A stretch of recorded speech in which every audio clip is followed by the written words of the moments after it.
Hello बच्चों, let's see this question. This is an assertion और reason based question जिसके option यहाँ पर दिए हुए हैं। आपको असर्शन और रीजन को पढ़ना है और उससे रिलेटेड एक ऑप्शन आपको मार्क करना है। तो पहले हम अपने असर्शन और रीजन को पढ़ते हैं। असर्शन है doctor B R Ambedkar who organised the Dalit into the depressed classes association in 1930 clash with Mahatma Gandhi at the second round table conference by demanding separate electorate for the Dalit। Doctor Bhimrao Ambedkar जिन्होंने दलितों को इकट्ठा करके उनके लिए depressed classes association बनाया था 1930 में, उनका महात्मा गांधी के साथ सेकंड राउंड टेबल में एक क्लैश हो जाता है। क्यों? क्योंकि अंबेडकर जी दलितों के लिए सेपरेट इलेक्टोरेट की मांग कर रहे थे और गांधी जी सेपरेट इलेक्टोरेट देने को तैयार नहीं थे दलितों को, इसलिए दोनों के बीच में क्लैश हो जाता है। रीजन दिया हुआ है, in country side rich peasant community like the Patidar of Gujarat and the Jats of Uttar Pradesh were very active in the movement. Being producers of commercial crop they were very hard hit by the trade depression and falling price. यानी कि country side के जो rich peasant group थे, अमीर किसानों के समूह थे, जैसे कि पाटीदार गुजरात के और उत्तर प्रदेश के जाट किसान समूह, ये इन सभी लोगों ने सिविल डिसओबीडियंस मूवमेंट में बहुत ही बढ़ चढ़कर हिस्सा लिया। क्यों हिस्सा लिया?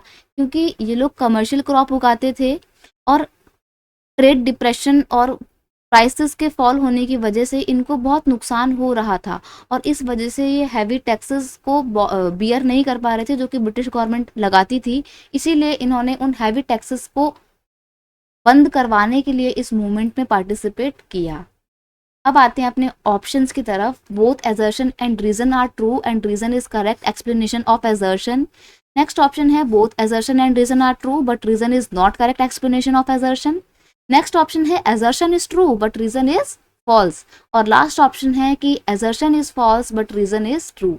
देखिए यहाँ पर हम assertion में बात कर रहे हैं सेकंड राउंड टेबल कॉन्फ्रेंस की और रीजन में बात कर रहे हैं कंट्री साइड में होने वाले सिविल डिसओबीडियंस मूवमेंट की, जिसमें गुजरात के पाटीदार्स और उत्तर प्रदेश के Jat rich peasant communities participate करते हैं।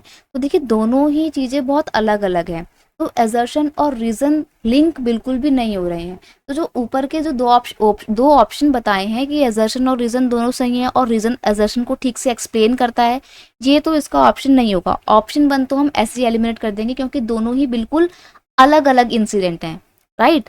अब आते हैं हम अपने इंसिडेंट्स के एक्सप्लेनेशन के ऊपर। असर्शन की बात करें तो अंबेडकर जी ने 1930 में शेड्यूल कास्ट के लिए एक डिप्रेस्ड क्लासेस एसोसिएशन बनाया था। दलितों के लिए ये एसोसिएशन बनाया था ताकि वो दलितों के लिए पॉलिटिकल राइट्स की मांग कर सकें।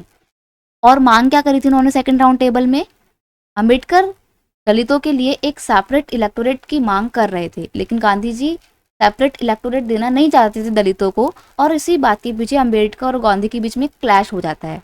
और ये क्लैश बढ़ते बढ़ते इतना ज़्यादा बढ़ जाता है कि गांधी जी फास्टिंग पे आ जाते हैं, गांधी जी अनशन पे बैठ जाते हैं, गांधी जी की हालत बहुत ख़राब होने लग जाती है। फिर अंबेडकर के ऊपर बहुत प्रेशर बनता है कि गांधी जी को कुछ हो गया तो आप रिस्पॉन्सिबल हो गए। फाइनली फिर अंबेडकर जी को गांधी जी के आगे झुकना पड़ता है और दोनों के बीच में एक पैक्ट साइन किया जाता है जिसको बोला जाता है Poona pact. Pune Pact was signed between Gandhiji and Dr. Bhimrao Ambedkar in 1932.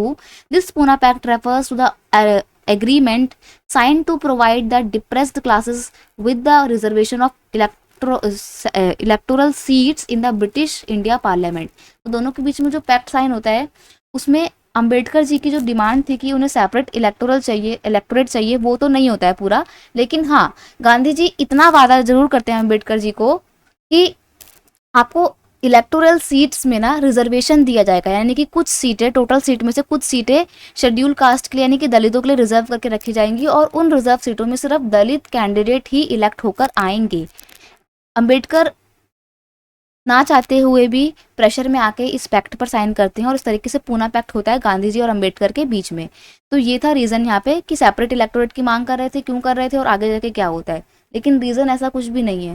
Reason में क्या दिया हुआ है कि रिच पीजेंट पार्टिसिपेट करते हैं सिविल डिसओबीडियंस मूवमेंट में। क्यों पार्टिसिपेट करते हैं? देखिए, rich peasant participate in civil disobedient movement for them for them the fight for swaraj was to struggle against the high revenue demand, क्योंकि ब्रिटिश गवर्नमेंट जो उनसे हाई रेवेन्यू की डिमांड कर रही थी वो उसको फुलफिल नहीं कर पा रहे थे। क्यों फुलफिल नहीं कर पा रहे थे? क्योंकि प्राइस फॉलिंग हो रहे थे, ट्रेड डिप्रेशन हो रहा था, जिसकी वजह से उनकी इनकम नहीं हो पा रही थी और वो हैवी रेवेन्यू पे नहीं कर पा रहे थे ब्रिटिश गवर्नमेंट को।